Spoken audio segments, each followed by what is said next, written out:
conference, Labour Business Reception. It's been a great conference, hasn't it? I mean, look, we've been talking about making Labour the natural party of business for quite a few years now.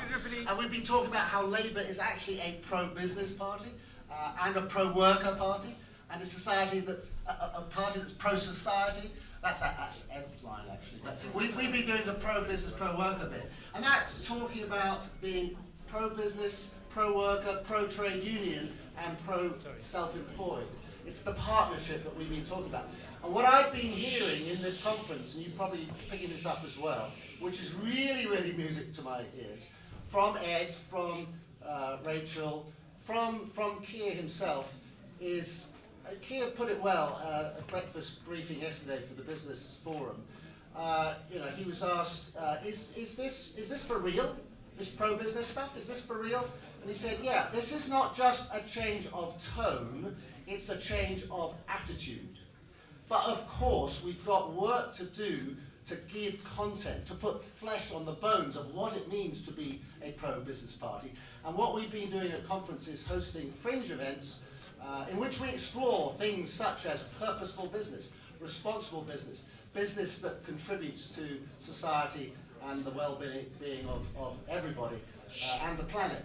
So we do that through business engagement, and that's why we were so pleased to have an opportunity to work with MasterCard on our event at lunchtime today, which was about financial inclusion. But interestingly, we co-designed the event.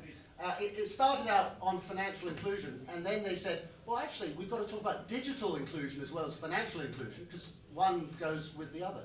So we put that together and had a great session this morning. So it's really, really nice that MasterCard is able to join us tonight, and I want to thank them for their support for this event.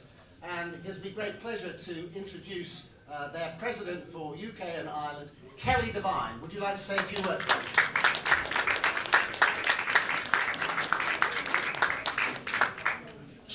Thank you very much. It is a great privilege to be here this evening with this group of people, so thank you very, very much for having me.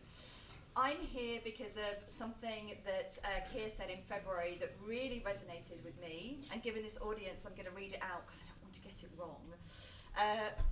He said, there is no vision of a future where Britain fulfills its potential in which business does not thrive. But of course, over the past 18 months, it has been hugely difficult for all businesses, but in particular small businesses. And if you were an entrepreneur, a female entrepreneur, or an entrepreneur from an ethnic minority, it was even tougher. So what we're trying to do with the Strive programme that we have just launched is to help 650,000 small businesses to go digital over the next 3 years, focusing particularly on those who have been most underserved historically. The second reason why I'm here is because I am a passionate believer in the power of partnership between government, private sector and the third sector. And I think that if we can increase our focus on digital and financial inclusion and on helping to upskill those individuals and businesses that have been hardest hit by the pandemic, the opportunity is enormous. It should be a priority for everyone. So it's a huge task, but there's also a big prize. Not only can we help small businesses to be successful, but in turn we can help the local communities in which they operate to thrive and grow. And in turn we can help to create a UK economy that is strong, resilient, inclusive, and that works for everyone. Thank you very much.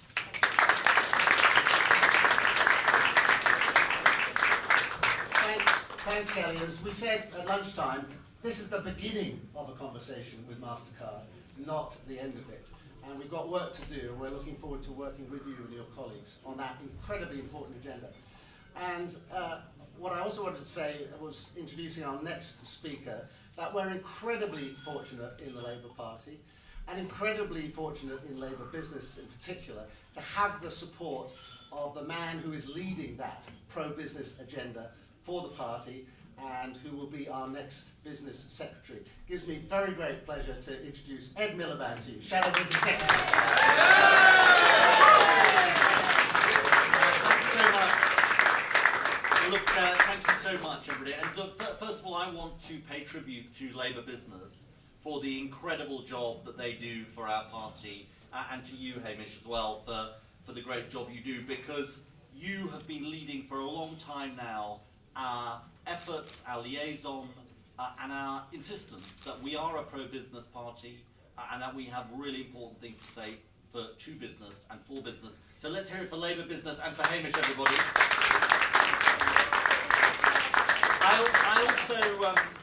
I also think, if without sort of trying to just be nice to the audience, I think you all deserve credit too, because you are still standing on day 4, I think it is, of Labour Party conference. And there is this strange thing about Labour Party conference, which is like a day at Labour Party conference is like a week in normal life, really. So it's basically like we've been here for 4 weeks, and you're doing incredibly well to be here. And this is the final night. We all wish it went on for longer, of course, but sadly it'll be over tomorrow, and we'll have a great speech from our leader, Keir Starmer. Let me just say a few things, because we've got some great speakers about to talk to you. I want to make the case to you that we will be better for business as a Labour government than this current government. And not just that we are going to be the same as them or compete with them, we are going to be better for business. I want to give you 4 reasons why we are going to be better for business. First of all, we will be a genuine partner to business when it comes to investing in the future of this country. And if you think about what Rachel Reeves said in her brilliant speech yesterday, this is crying out to be done in terms of investing in the green agenda. Because if we don't invest for the steel industry, for the automotive industry, for our offshore wind industry, for a whole range of industries, there is not going to be a future. We're in a global race when it comes to these issues. And you know what business people say to me all the time is, we're in a global race, why is the government not stepping up? You know, I just got sent by somebody today, I think it's a €1 billion investment being made in Belgium in relation to the steel industry. You know, other countries, day by day, week by week, are doing this. We are not, and we are falling behind, and we are letting down our industry. So we are going to be better for business because we're going to invest with the private sector in that future, in that green future. Secondly, we're going to have a plan and a framework. We're not going to make it up as we go along. And look, you know, we are in the middle of a fuel price crisis, gas price crisis, petrol pumps. Why is this happening? It's happening because the government has just failed to plan. They failed to plan for the future. They just stuck their head in the sand. And we cannot do that. And you know, the one thing that business hates more than anything is uncertainty and a lack of clarity about what government's plans are. And this is about your view of the state. And I actually think our view of the state is the right view for this time. It's what Mariana Mazzucato calls the entrepreneurial state. A state which doesn't do everything, which partners with the private sector, but sets a clear framework for a sense of national mission. And goodness me, we need a national mission. We need a national mission around green, we need a national mission around inequality, we need a national mission around our recovery from COVID and what the post-Brexit landscape looks like. So secondly, we will do that. This government is not doing that. Look, thirdly, I think we do stand, and Hamish has been very eloquent about this, and Labour business have too, we stand for long-term wealth creation, not short-term wealth extraction. Because that is the way you have a sustainable route to profitability, wealth creation, and addressing all of the other issues that your country faces. And it's not me saying this, it's business saying this to me. And I think this is the remarkable and really important thing. This whole agenda around purpose-led business is being led by business people. It's being led by the B Corp. It's being led by social enterprise. It's being led by businesses that wouldn't call themselves social enterprise or B Corps, but are doing it anyway. And the work we want to do over the next year, and we're going to do this with Hamish and Labour business, is how do we have a system of incentives in our country which encourages that long-term wealth creation, not short-term wealth extraction. That's about our corporate governance. It's about Section 172, because I'm a nerd, I know about Section 172, the 2006 Companies Act, and the way what we're asking from business. It's about finance, it's about all of those issues. That's the third thing.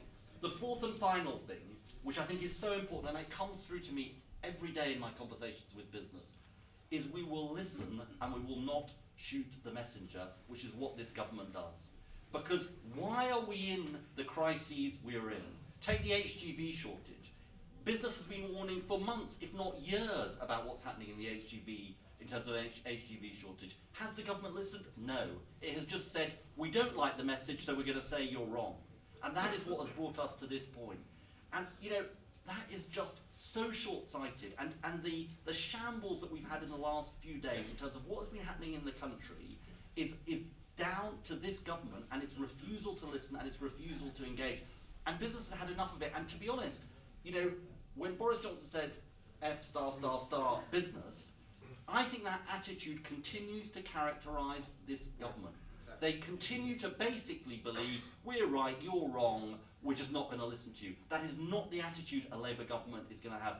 So those are the 4 reasons why we are going to be better for business and why we can go into the next election making that case. 2 final things I want to say to you. First of all, at the instigation of Labour business, we've taken a really important initiative, which is to have business liaison officers in all of our local parties. Please do engage with this. Please do be the business liaison officer. Often when you stand for election in a local Labour party, there's only one candidate for the election, so you can become the business liaison officer. It's an easy election to fight often in your local Labour party. Tends not to be contested, so put yourself forward. And there's a serious point to this. Look, you know, we need to make, from the top down and the bottom up, our party the enthusiasts for what businesses are doing up and down this country. Keir Starmer is absolutely right. There isn't a world, there isn't the kind of world we want in which business is not thriving. And actually, we need to enthuse our party members. All of you have a mission to go away from this conference and enthuse party members about what they can do. Because think about your local businesses in the area you live. Think about how they've stepped up during this pandemic. It is extraordinary what businesses have done during this pandemic. Looking after their workers, looking after their communities, stepping up for the country. Make them enthusiastic. Last thing I'll say is this, and it does go back to what Keir said. We face absolutely enormous challenges as a country. The climate crisis, the inequality crisis, all of those things. There is no way the public sector on its own or the private sector on its own can do it. But if we do it together, if we work together with trade unions, business, government, there's nothing we can't do. We should be optimistic about our country. We should be pro-business. We will be better for business. Thank you very much.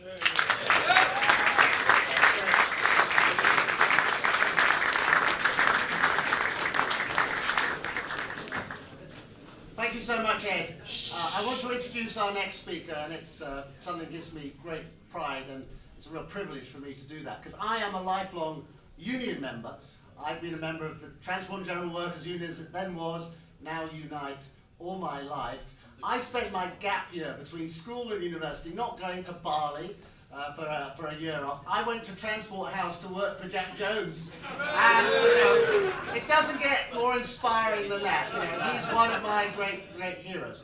But Ed mentioned the Business Liaison Officer, or BULO as we call it, Ed. And of course it's a clunky name, but we chose that. We chose it because it echoes, and it's the other side of the coin of the TULO, the Trade Union Liaison Officer.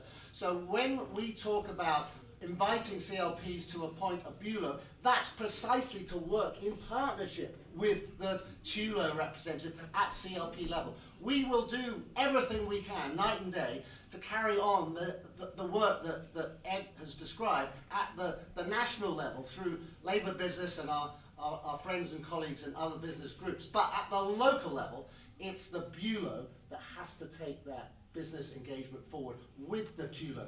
So we believe strongly in partnership of business, trade unions, their workers, and the self-employed with a future Labour government. And so there couldn't be anybody better for you to hear from now than the General Secretary of the Trades Union Congress, good friend of Labour business, Francis O'Grady.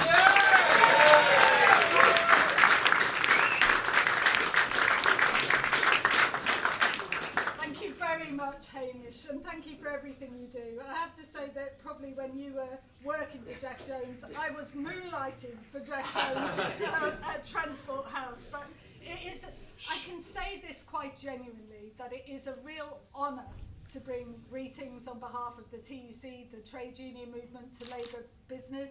In fact, I feel confident about saying Greetings, comrades. And the reason I feel confident about that is because we both share two reasons. We both share a vision. We share a vision for a greener, fairer, stronger economy. As a trade union movement, as labour business, we share that vision.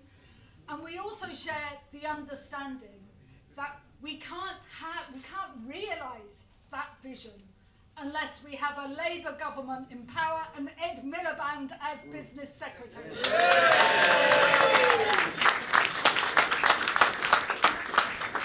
I feel very strongly that Ed is absolutely right, that COVID changed everything. We know it changed everything for us all personally. Let's be honest, all of us had to think about what really matters in life, how much our families matter, how much our neighbours and workmates matter, how much we value key workers. But it also showed the true value in difficult circumstances when we had to step up of business and unions working together. And it was true at the start, we worked together to save jobs, to save plants and businesses, and also to protect people's health and safety. But I would say that as time went on, too often it was business and unions in the room, but there were empty seats where government should have been sat. And that's the sad truth of it. We know we've got big challenges ahead. Hopefully we will get through this pandemic, but we know that we've still got to face big changes in terms of AI, automation, climate change, big changes that we have to face together. And we know that we mustn't have decent employers being undercut by the bad. We have got to stick together on this. And I think it is interesting, that in times gone by, it was always said the Conservative Party is the party of business. Well, no longer. They are the party of hedge funds, of financial services, and frankly, Russian oligarchs. Follow the money. Look at where they get the money. In fact, I checked out the Conservative Party website before I came here tonight, and I read on the business page, we got Brexit done, and now business has certainty. Well, they've got to be kidding us. They've got to be kidding us. What we've got is supply chain chaos, red tape, HGV driver shortages, and chaos on our petrol forecourts. And I tell you what, and it's been said before elsewhere, but you can wrap yourselves in the Union Jack, but you cannot fill up your petrol tank with a flag. So, we want this sorted. And just finally from me, Hamish, I have been so proud of the work that everybody has done together to draw up that new deal for working people that we've heard about at the conference today. Months and months and months of hard work, of listening, of working together. And do you know what? I see that as a new deal for workers, but also a new deal for decent businesses. Because as I said at the start, we cannot have the cowboys, the mega corporations undercutting decent people who want to treat their workforce well, respect the union, deliver secure employment and a decent, real living wage. We share that objective. We will win it together.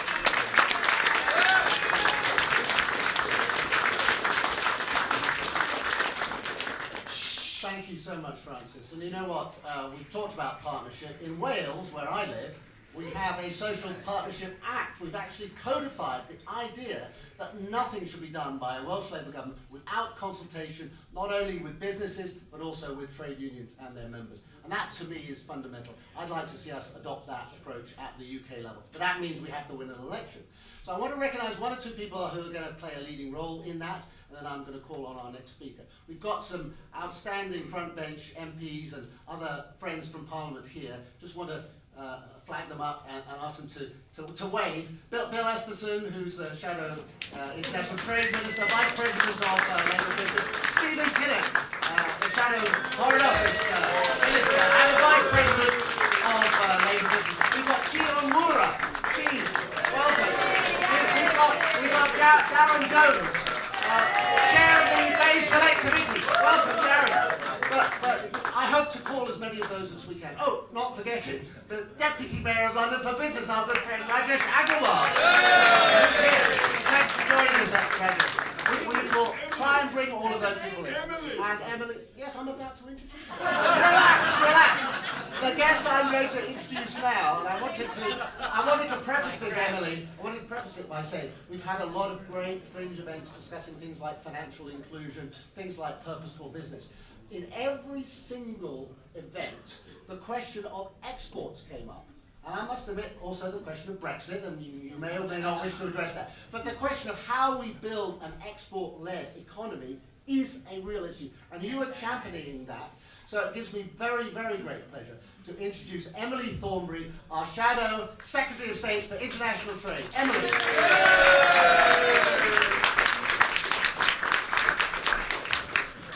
This is quite a crowd. Can you hear me at the back? All right, okay, good. I want to thank Hamish. I want to thank you all very much for coming. I want to thank Kelly and MasterCard for your sponsorship. And I want to thank everyone for being here this evening. My goodness. And I want to thank you for being here this evening. I want to thank you for being here throughout conference to talk with us and work with us and prepare plans with us for the business and the economy under a future Labour government. I wanted to speak to you just briefly in that context about Labour's plans for trade. We know that if we are going to achieve our goal of creating jobs and growth all the way across the country, that means supporting exports for business, as Hamish has said.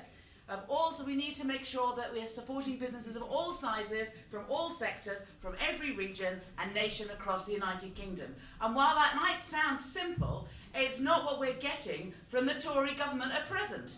I mean, look at support for exports, the value of the government contract awarded to small firms here in the southeast for their exports. That's been awarded, and do you know what the value of that is? £27.7 million since 2015. While the contract for support for firms in the northeast was worth £10.3 million. Surprise, surprise. We need to correct that imbalance. We need to give the same level of support to all our firms. They need to get it to the same level as we're giving support to firms in the southeast. You look at the difference. Look at the support for different sectors. Since 2019, the Department of Trade has negotiated rollover trade agreements with 67 non-EU countries around the world. But in all of those deals, it has not created one single new benefit for exporters in any of the new growth sectors in our economy to help them develop business abroad. We need to correct that. We need to start agreeing trade agreements with dedicated chapters to support our fastest growing sectors and improve provisions to support our existing export strengths. And worst of all, to my mind, look at the enormous blind spot that this government has in its export strategy, their refusal to support business in their trade with Europe, or fix the holes with Boris Johnson's own Brexit deal for no other reason than their ideological fixation on downgrading trade with Europe and to focus with trade in Asia. We need to change that. We need to repair the trading relationship with our closest and biggest market and stem the losses that British business continues to face with their European trade. In fact, I never thought I would say this, but we could do worse as a country than return to the target set out for trade in the Conservative Manifesto of 2015. Now stay with me, comrades. I know it may sound odd in this room, right? But and many of you possibly may not remember it, but so I'm going to tell you. So what they said, right, was by 2020, they said they would reach £1 trillion in exports from the UK and have 100,000 more UK companies making exports than in 2010. Sounds good. Whatever you think about that, whether you think that those are sensible, those are ambitious targets, and they would produce guaranteed benefits for the British economy. But now, look at the target that has been changed. Look at the way that they've now rewritten things in the Tory party manifesto, right, from just 4 years later in 2019. Now, by the end of 2022, they want 80% of UK's trade around the world to be covered by free trade agreements. Now, the problem with that, obviously, is that the target, therefore, is all about maximising the number of signing ceremonies, maximising the number of handshakes, putting Liz Truss on Instagram, having a photo on it as many times as possible. It's all about proving that the UK can strike up its own trade deals outside the European Union. You know that all the other countries in the world strike up trade deals for the sake of their economy, not in order to make a political point. I mean, the target is not about the quality of the deals, it's not about the proportion of the benefits that will go to UK exporters, it's not actually about increasing exports at all. And worst of all, it means that you will always give a priority to the next new trade agreement, the new shiny trade agreement over the hill, over the improving the benefits from the trade relationships that you've already got. And I appreciate it's hard, I appreciate it can be boring, and it's detailed, and you need to read a lot of bits of paper. But you need to break down non-tariff barriers outside of trade deals, and we need to work at it properly and be sensible about it. And if you want something that sums all of this up, just take a look at the government's flagship trade policy, their holy grail since 2017, even more than a deal with the United States, frankly. And you've heard them all bang on about it. I am one of the people in the country who can say this, CPTPP. CPTPP, the Trans-Pacific Partnership, they're really keen on this, right? They think it's going to be, it's the panacea, it's going to be the answer to leaving the European Union. Well, I wrote to Liz Truss this April, and I asked her what her plans were for CPTPP. Will it increase the benefits? What benefits will there be that will be created for our exporters? Would she be looking to negotiate mutual recognition of professional qualifications, or new chapters on trade in chemicals and pharmaceuticals? Would she be improving the provisions on financial services and pushing for a new raft of cooperation on green technology? Would she seek to replace the existing cosmetic provisions on small businesses with measures that will make an actual difference? And in July, I got an answer. Not only would the government not be pressing for any of those things in our accession talks, they would not be pressing for anything, full stop. They were just going to go into the negotiations with no positive objectives at all and just sign up. Just sign up. It's as if they're going to sign up to the benefit the agreement as it stands, and it's not as though it delivers extensive benefits, quite frankly. You could understand it if it did, but here's the real kicker, right? According to the government's own projections, accession to the Trans-Pacific Partnership, the CPTPP, will increase our exports over 15 years by just £1.7 billion. Now let's put that in context. Right? If you want to have a bit of context, do you know how much I'm sorry, I shouldn't laugh. It's really serious. Right? But, we exported 3 times that amount last year alone to Luxembourg.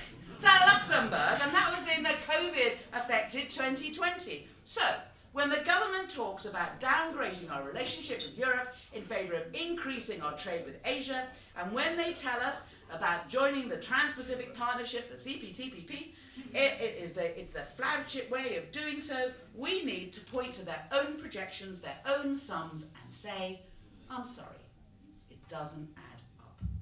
Getting us into this new agreement should not be a higher priority than fixing the holes that we have in our deal with Europe. And that is my promise to you in closing. Our priorities for trade will be determined by one thing and one thing only.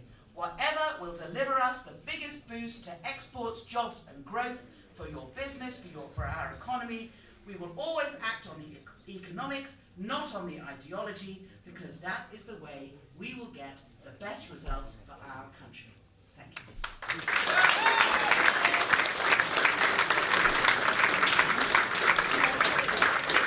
Thank you, Emily. Thank you very much. It is an important agenda that you're taking forward, and we're particularly pleased in Labour Business, where we have a strong record of opposing Brexit, but also accepting that Brexit has happened, that what we want now is the closest possible relationship with the European Union, not the bad, thin deal that we got from Johnson, and we welcome the fact that you're committed to filling the gaps in that deal and taking us forward to rebuild our relationship with the EU. Now I'm going to call 3 speakers in quick succession. The 2 aforementioned incredible stalwart friends of Labour business. We're so fortunate to have in Bill and Stephen, 2 vice presidents, members of the PLP who are also now on the front bench, who have been such stalwart supporters of everything that we do. But because we are very committed to gender balance, between those 2 thorns I'm going to call a rose. And that is Catherine Mcginnis, who has been engaged with our work, helping us to understand what's happening in the City of London. Catherine, of course, is the policy chair for the City of London Corporation, and we work together very closely, and we look forward to continuing to do that. So I'll call Bill first, then Catherine, then Stephen, to say a few words. Bill. Thanks very much, Hamish. Brilliant to see so many of you here who share my passion for business. Before I was elected in 2010, I ran a business of my own, and a natural home for me in the Labour Party is as Vice President of Labour Business.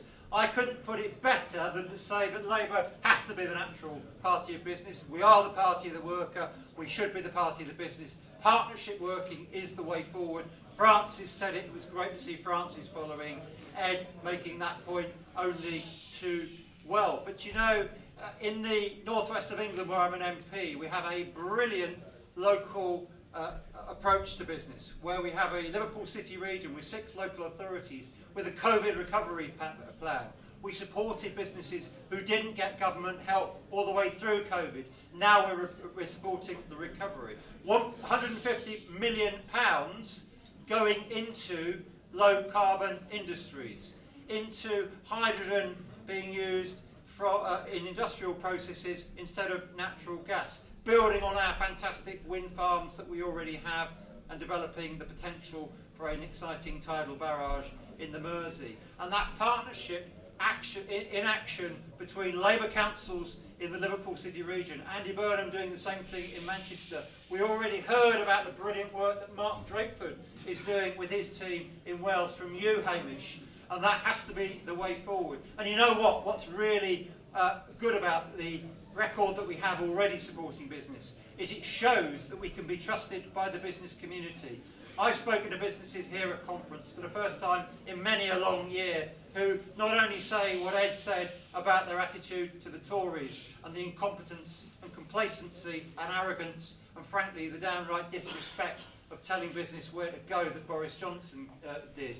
But more than that, they now see Labour as offering an attractive alternative. Rachel's announcements yesterday in her fabulous speech in conference, getting rid of business rates, something I've called for a number of years alongside Labour business, putting that money in over and above what we're able to do in local government in the green economy that we're doing in the northwest of England, and making that commitment for the long term that you talked about, Hamish.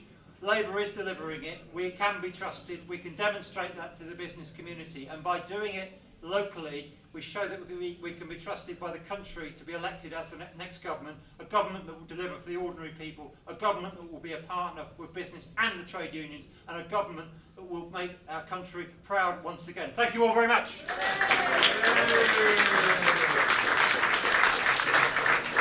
Thank you, Bill, and thanks for all the work you do for Labour business.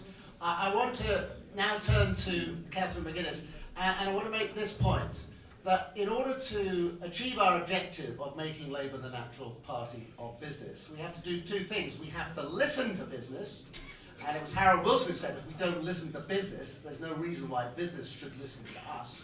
And then from the evidence that we collect, we have to feed that into a policy process. We also have to use the evidence and go back to business and road test policy ideas that we come up with to check that they are deliverable. But that business engagement process is a 2-way street, and we can't do it without the help of people like Catherine Mcginnis and the Corporation for the City of London. So Catherine, we really are grateful to all of the work that you and your colleagues do to engage with the Labour Party, to engage with us in Labour business. We want that to continue right through to the general election, where we can be sure that our policies for business will be deliverable and will achieve the growing and sustainable economy that we all want to see. So Catherine, can I ask you to say a few words? I think I've just collapsed the mic. I hope you can all still Hamish, and thank you very much for this evening and indeed for all that Labour Business does. It's been fantastic to hear the commitment to business that I've heard tonight, because thriving business means jobs and it means growth. And business working in partnership with government also means that we can address some of the enormous issues that we actually have to look at these days. Now, as the policy chair in the City of London, I'm effectively the borough leader, although I have a fancy title because we're a little odd. I work very closely with the many excellent leaders that we have across the boroughs in London, most of them Labour, of course. I also work, so you can cheer them back because they're brilliant.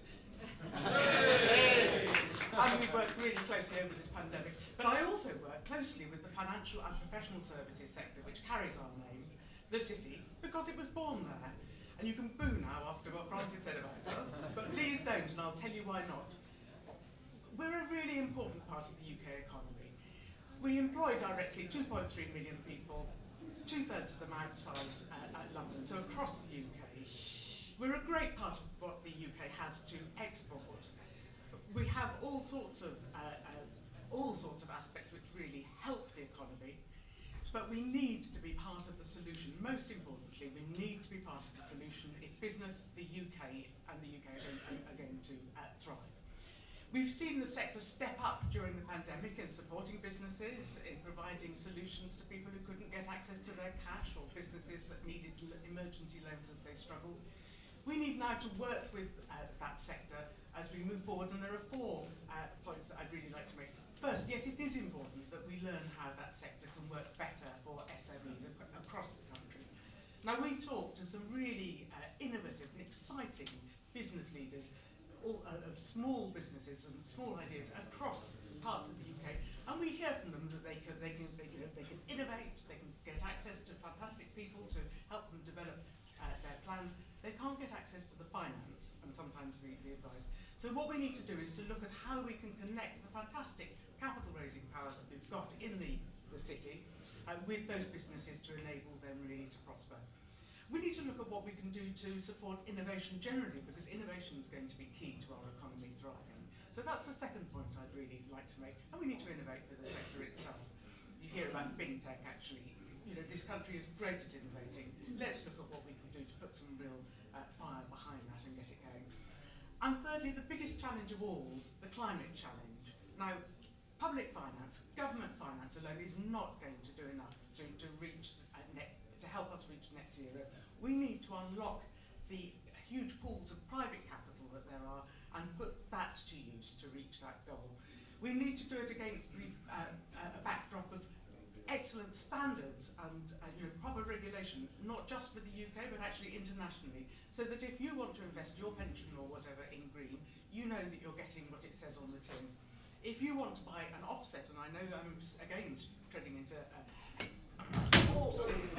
well, the table doesn't like me anyway.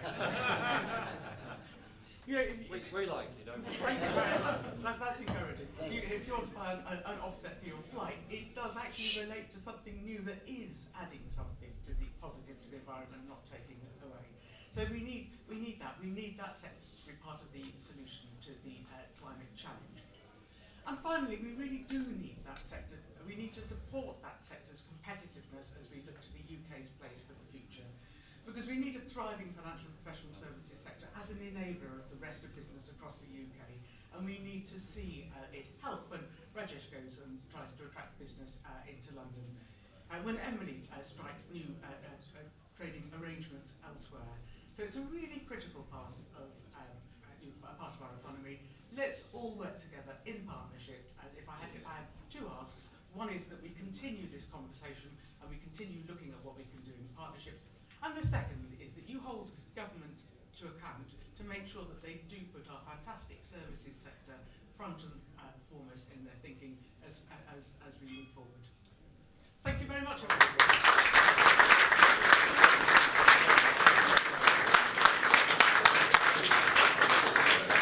Thank you so much, Catherine. We really value the time that you spend in your engagement with the Labour Party and with Labour business. It's hugely important. Without that engagement, we will not get the right policies and we won't be able to deliver them.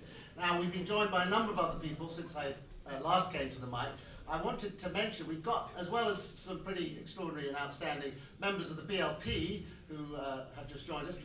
We also joined because devolution is a very big part of our DNA in Labour business. We're a UK-wide organisation. We've been joined by Dan Norris, who is the Mayor of the West of England. Dan, welcome.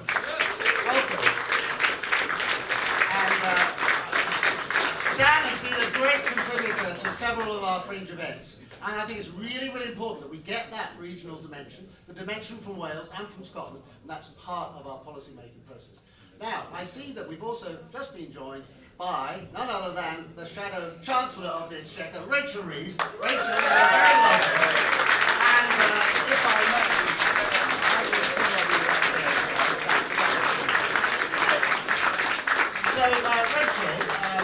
Rachel, it's very good of you to give up part of your evening to join us tonight. We all loved your speech. We loved it.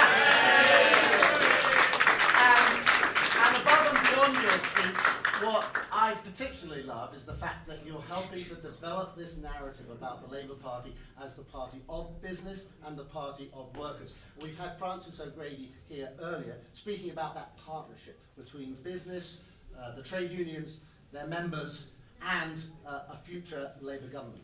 So thank you for putting that agenda on the radar. We're looking forward to hearing from you now, and more than that, we're looking forward to the day when you walk into number 11. Rachel Rees!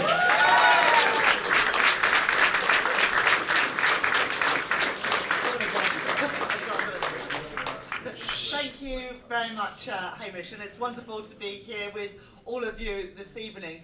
As I said in my speech yesterday, Labour are unapologetically pro-worker and unapologetically pro-business. And I am pleased to have that mantle, to carry that mantle of being the pro-business party. This government have ignored business, they blame business time and time again. And I'm determined that the Labour Party, with me as Shadow Chancellor, will work with business, large and small, to ensure that we are creating the jobs of the future here in Britain.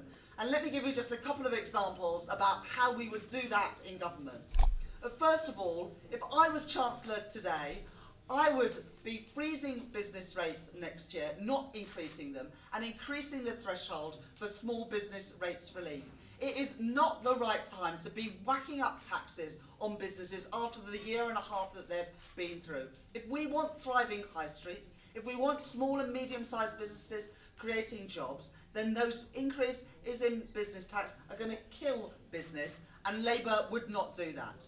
But we know that the problems with business rates go much further than that, which is why I committed in the speech yesterday to scrap business rates altogether and replace them with a fairer system that incentivises investment, encourages entrepreneurship, gets empty buildings filled, levels the playing field in taxation, so companies who do not register for tax purposes in this country pay a little bit more, so that smaller businesses and high street businesses can be better supported. That is levelling the playing field, that is supporting our small businesses and our high streets. But I also set out yesterday how, as a responsible Chancellor, of course I will know when not to spend, but I will also know when to spend, to stop costs building up and those pressures and costs increasing for future generations to pay. And that's why I made that commitment yesterday to my climate investment pledge, to spend £28 billion each and every year to decarbonise our economy, partly because it is a moral obligation, but partly because it is good economic sense as well. Because if we do not make that investment here in Britain, businesses will go elsewhere. They'll go elsewhere to build the electric vehicles of the future. They'll go elsewhere to do carbon capture and storage. They'll go elsewhere for investing in hydrogen. We want those jobs to come to Britain, to create those good jobs in all parts of the country, and to help British businesses seize those opportunities to grow their business here and then export through the world. And that commitment and that long-term stability from Labour will leverage in money from the private sector as well, because everything that we do, every goal and mission that we have, cannot be achieved by government going alone. It's got to be done in partnership with business. I'm clear about that. Labour under Keir Starmer and me are clear about that, to work together to achieve those national missions. whether that is rebuilding the economy after the pandemic, tackling climate change, or ensuring that our NHS and care service are there to support people. Working in partnership, Labour as a pro-business party once again. And thank you very much for your support. It's great to be here with you this evening.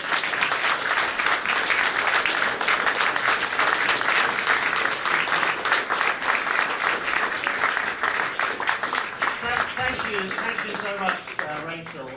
We really do appreciate your support. And it goes back a long way. Some of you may not remember Rachel before she was famous, when she was just chair of the Business Select Committee. We have the current chair with us as well, but now you're Shadow Chancellor. We wish you all the success, and we will be working with you and your team to help develop the pro-business policies, to put some flesh on the bones that will take us into the next general election with a pro-business, pro-worker policy that will win that election. So thank you, Rachel, so much. Thank you. Now, I promised our next speaker was the thorn on either side of the rose, who's already spoken. And in introducing him, I wanted to say that I hate silos in the Labour Party, in the Labour movement. When I became chair of Labour Business, I made it a priority to engage with the other business-facing groups in the party so that we would work together in collaboration, because there are many other groups that work on business engagement and in the development of policy on business and the economy. And I wanted just to give them a shout out, to thank them in particular for the co-hosting of this event. And I want to single out one man in particular, and that's Ibrahim Douglas, the head of Labour. Thank you, Ibrahim.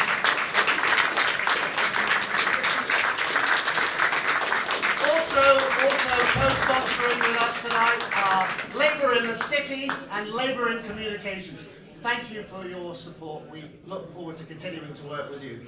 But it's a very great pleasure now to invite the Labour MP for Aberavon, the Shadow Foreign Office Minister, who, like Bill, has been working with us right through his career in Parliament, frankly, right through his career in Parliament, to deliver his message of sustainable growth and partnership. So, Stephen, we're really grateful for all that you do. May I invite you to say a few words? Thank you very much, Hamish. It's so great to see so many colleagues here. Literally standing room only. I know there are no actual chairs in this room, but it really was. It was genuinely standing room only. I also promised not to touch this microphone, which is being seriously temperamental. Very, very briefly, colleagues, I've got two words for you: pride and ambition. We are profoundly proud of what British industry and British business can achieve. It is a hotbed of innovation. It is future facing. It is something that we have to support in government, because it is about creating the good jobs that give that sense of identity, of dignity, of self-esteem to people every day they turn up at work. That is because work is not just about the paycheck at the end of the month. It's about who we are. It's about our sense of purpose. And you know what? There's many, many business leaders who get that. There's many, many business leaders who know that their business is not just about the bottom line. It's not just about the spreadsheets. It's about the team. It's about the sense of identity, the sense of purpose that work gives you. It's what you do for your family. It's your sense of contribution to society, to your community. So don't let anybody ever tell you that business is only about the bottom line. It is not. The problem is we have a British government that hasn't understood that yet. There's a million miles between the government's culture and attitude when it comes to business, which is about fast buck, quarterly capitalism, not investing for the future, not taking the decisions now that are about delivering value for taxpayers over the long term. We actually get it, the confluence of agendas between progressive business leaders like the people in this room and so many that we see out there in the country, and the Labour Party. That actually is the opportunity that we have. It's a million miles from the way, the purely transactional way, short-term way that this Conservative government sees business. So let's remind people of our pride in the entrepreneurial culture in our country, our pride in what business can deliver for our country. for our society, for our family, and for our communities. And my second word is ambition. We are ambitious for the future, and just look at the announcements we've had from Rachel Reeves on business rates. Ed Miliband on Sunday, and this is not just because I've got the largest steelworks in the country, by the way, a £3 billion innovation fund for steel, recognising that the steel industry is the backbone of our manufacturing sector, but it has to decarbonise. We've got to build those jobs for the future. We've got to find new technologies, hydrogen, electric arc furnaces, so that we continue to build the backbone of the country, but we do it in a cleaner and greener way. That's the kind of investment that we need to see. That's the kind of ambition that we need to see for our country. So let's make sure, as we go into this next general election, we're not just making a case based on the pounds, shillings and pence. We're also talking to people's hearts. The role that business plays as the beating heart of our communities, of our families and of our country. And if we make that proudly patriotic case for British business, then I believe we will win, and we will win big at the next general election, and then we'll have a Labour government that can actually start to deliver some of this stuff. Thank you very much.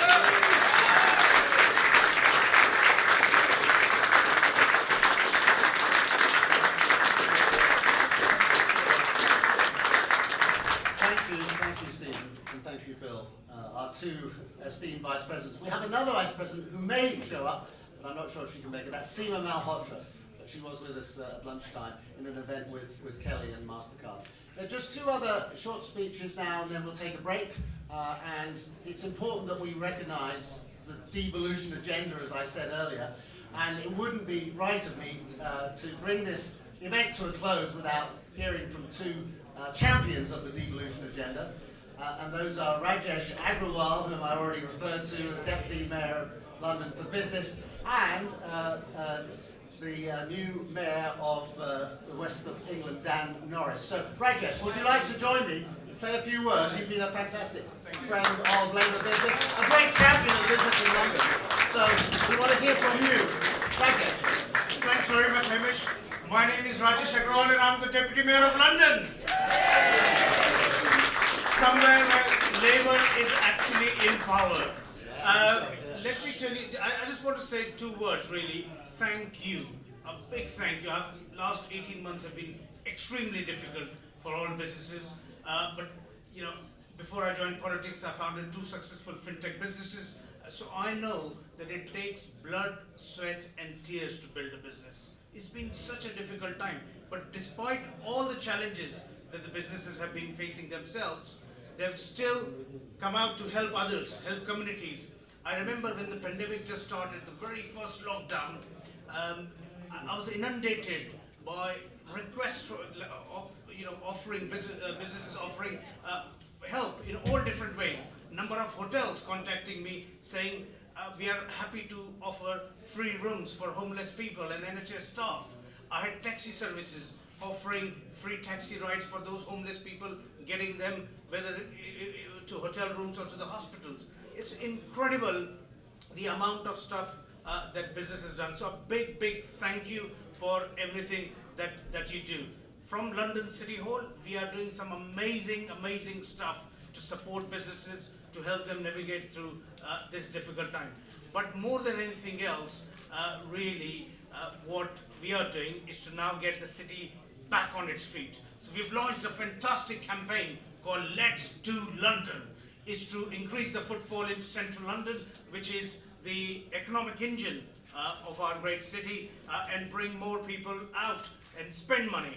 So I want anybody who's in London, not in London, visit London. People who are from London, get back to London as soon as you can. Make sure you spend money, go to the restaurants, go to the bars, go to kebab shops, if you've got Ibrahim here, go to, spend money. We've got some of the best cultural attractions in the world.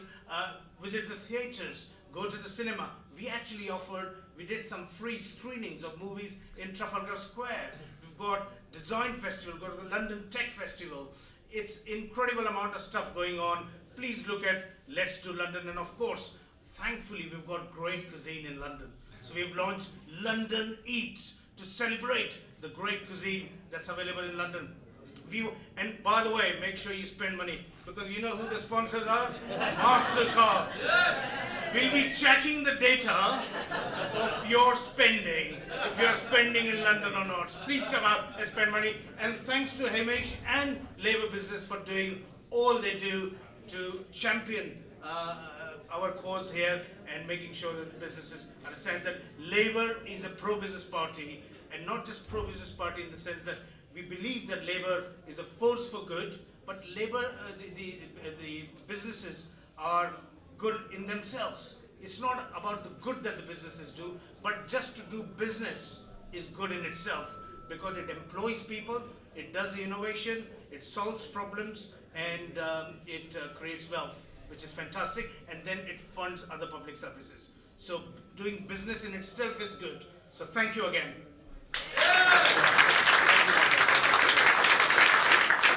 Well, listen, just to even the geographic balance, I think it's right we should hear last but not least from a man with a different geographic perspective who may have views about where you should spend your money outside London, and that is the new Mayor of the West of England. We've met him, I have met him for the first time at conference, and I must say he's really impressed me with his vision for how you build a sustainable economy in the regions of England. And I think it's very important that we hear his message. So it gives me very great pleasure to introduce to you Dan Norris, Mayor of the West of England. Would you come and address us, Dan?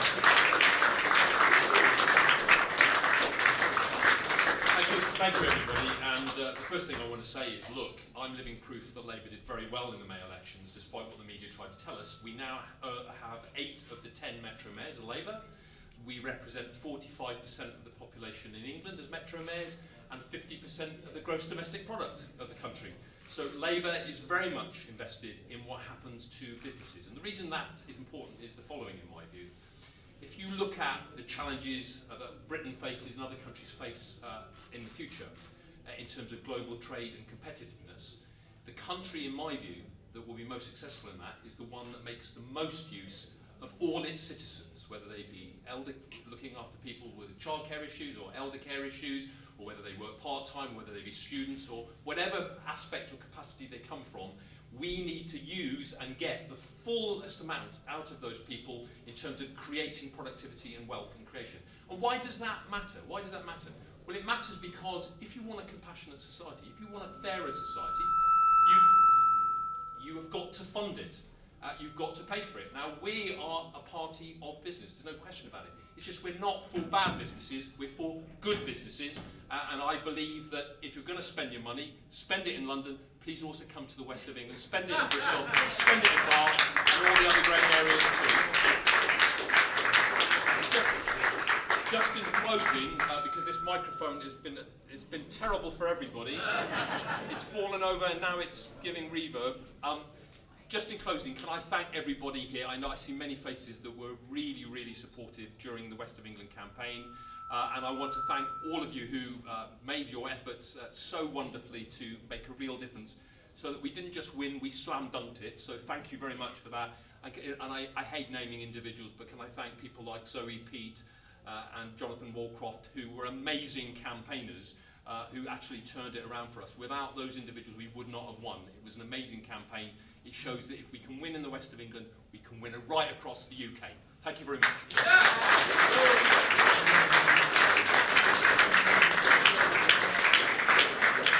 Okay, listen folks, friends, comrades, we're going to close proceedings now. You're welcome to stay, but if you want some more refreshment, the bars of the hotel are excellent. But can I just say, quiet please, can I just say a word of thanks, in fact, 2 or 3 words of thanks. First and foremost, to the organisation that has sponsored this event and has provided the drink and the food. That is MasterCard and Kelly Devine. Thank you, Kelly, for your support. Also, we had a little local election in Labour business earlier this year. I was challenged for chair. I was re-elected. So I wanted to thank those of you who voted for me, and even those who didn't. It's been great working with the Labour business, and I look forward to carrying on doing so for as long as you want me. But I don't do it it on my own. I have a fantastic executive committee, and I couldn't do any of this without them. So can I thank the executive committee? There's Phil McCauley there, there's Eleni Chalmers, there's others, there's Liz Mins, there's others. Thank you so much. But finally, above all, can I thank all of you who have attended, particularly the members of Labour Business who make our work possible. And also, for those of you who aren't yet members, I'm not going to be outdone by Rajesh and his special offers for London. We have a special 50% offer on joining Labour Business at conference. 50% off. So join before you leave Brighton, and we look forward to working with you to build Labour as the natural party of business that will win the next election as a pro-business, pro-worker party. Thank you, everyone.